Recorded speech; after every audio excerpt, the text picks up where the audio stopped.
Tell you about some of these Turanist and Hungarian New Age lectures, trips, and camps you can go on. First, I want to take a look at a couple of their upcoming trips to Egypt and Western China. On their 9-day tour of Egypt, they'll answer important questions like, who built the pyramids? Were the pharaohs extraterrestrial gods? Was Cleopatra really black? The description of the tour seems pretty incensed, by the way, at the scandalous new Netflix series about Cleopatra, because even if you're a mystic ethno-nationalist who doesn't like globalism, there's no escaping arguments about American pop culture. Attendees get to tour classic sites from the Sphinx, to Memphis, to Alexandria, to Luxor. I wish I could tell by the itinerary just exactly how they get to the bottom of the whole extraterrestrial pharaoh thing, but I guess you'll just have to go. They're also going to Western China and looking at some examples of a perceived pan-Hunnic culture. After traveling across the mountains and glaciers of the Pamir Plateau, attendees get to visit Kashgar and see a living animal market and learn about the authentic Uyghur way of life. Then they're visiting what they believe to be the capital of the Hunnic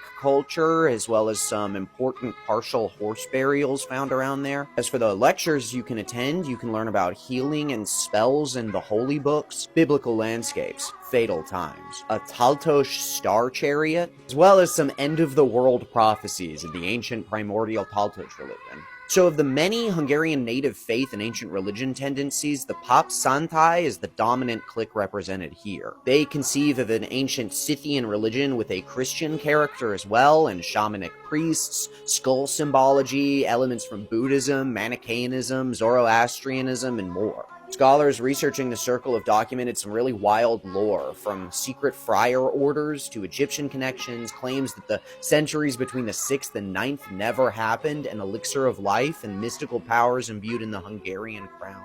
Honestly, it all sort of makes me think of Assassin's Creed.